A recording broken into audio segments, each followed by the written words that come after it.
So section 1.3 is called Parametric Form, and this is just the way that we're going to be writing the solutions of our linear systems. So we're going to start with an example. So the first thing I want us to do is to row reduce the augmented matrix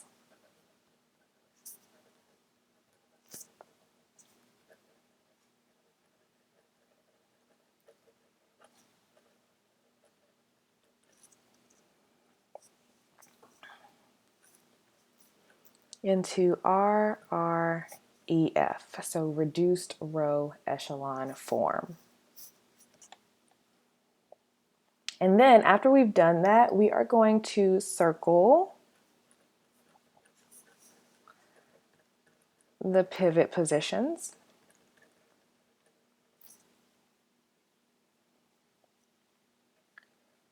In the final and original matrices.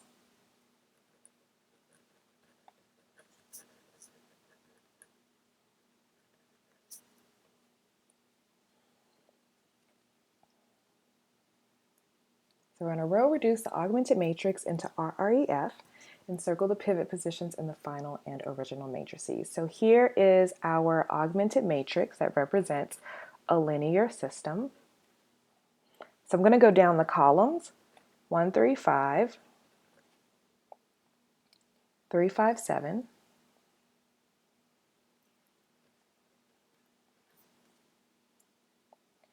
5, 7, 9, and then our system is going to equal 7, 9, 11. Okay, so the first thing I want to look at is this first position up here, and I see that it's already a 1, so we are good to go. I can use this 1 to eliminate the 3 and the 5. And so when you are row reducing, it's really important that you show which row operations you're using. It makes it much easier to grade and give you partial credit. Okay, so I want to update row 2 and turn it into a 0. So the way I like to do this, you'll see it in different ways, but just make sure you're clear in your notation. I want to update row 2, so get a new row 2. So I like to call it row 2 prime.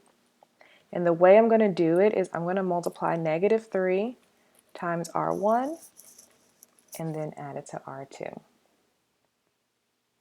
And since I'm working with the same thing below this 1, I can do it in the same line. Update R3, the third row, by multiplying -5 times R1 and add it to R3. And you know you've done it right if you get zeros under here.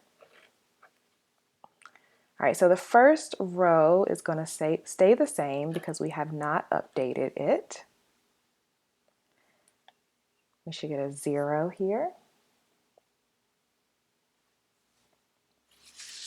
a -4, a -8, and a -12. All right, and feel free to pause this to do the math on your own just to make sure that I'm correct and that you can do this on your own. With 0, -8, -16, -24. Okay. All right, so I have all zeros below this 1. I'm going to move to the next diagonal piece, which is this -4. It is not a 1 already, so I need to scale it and turn it into a 1. So I can update my second row by multiplying 1/4 times it.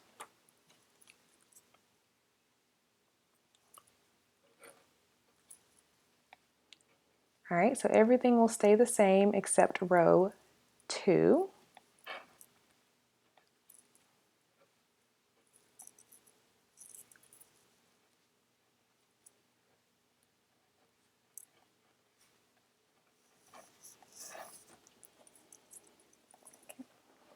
Okay, so now I have this 1 that I can use to pivot. So I can turn everything below it into a 0. So you want to make sure you do everything below first to go into REF and then come back and get the top numbers.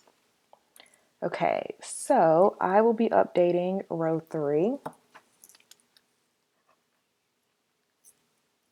And to do that, I'm going to multiply 8 times R2 and add it to R3.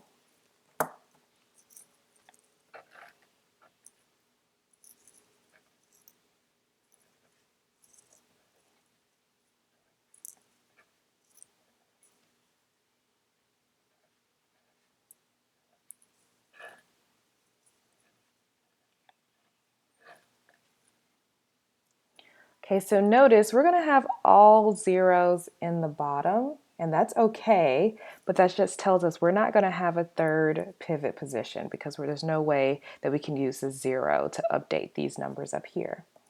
But notice we are now in REF. So remember, our first goal is always to get it into reduced echelon form or row echelon form, REF.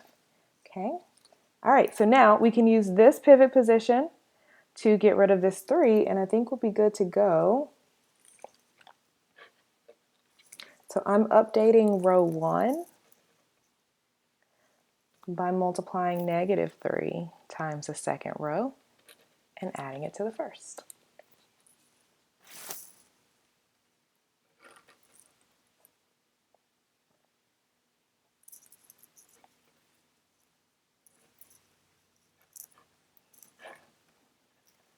Okay, so this is what I'm getting. Everything else should stay the same.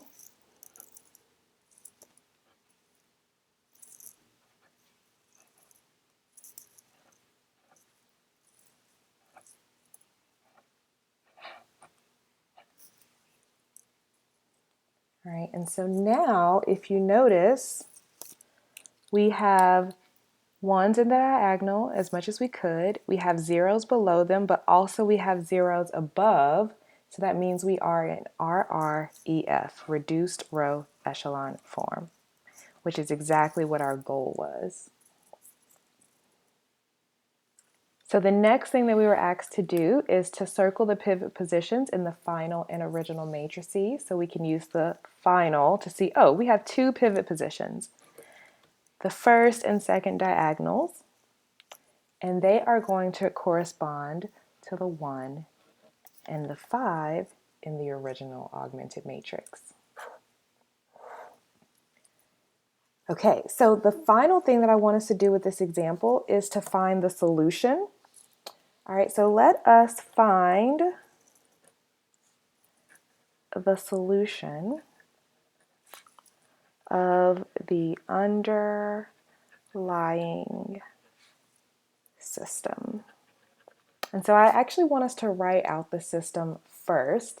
And so yes, you could write the original system from the first augmented matrix. However, it's so much easier to solve with the reduced one, right? We know these are row equivalent, so we can just use this. All right, so the first, if we look at the first line, remember, so something to keep in mind, the first column represents the variable x1, second column x2, and x3.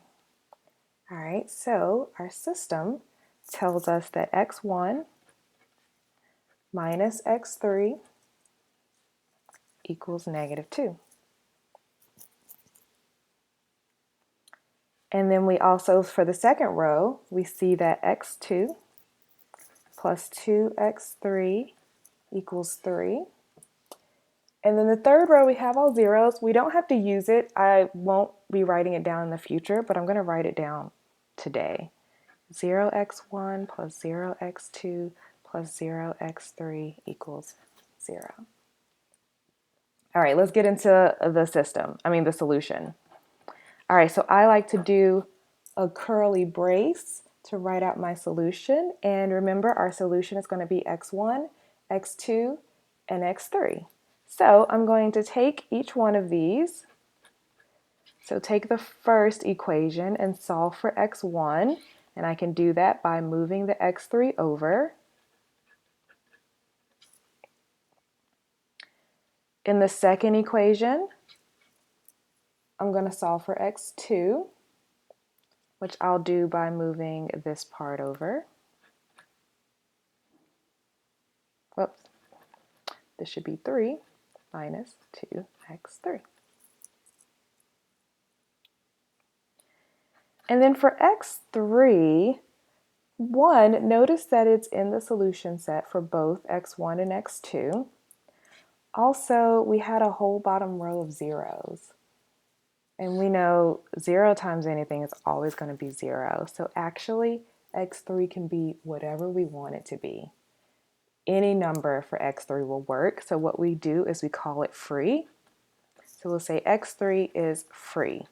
So x3 can be 5, it can be negative 11, it can be 1,000, and it will still solve this system, or this system. Okay, so what we've just written out here is our general solution.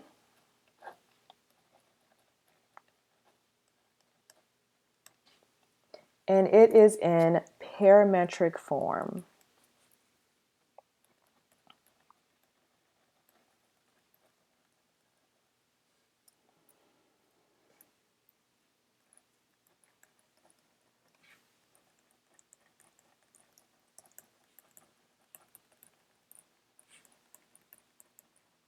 So we have our general solution, and it's in parametric form for the solution for this linear system.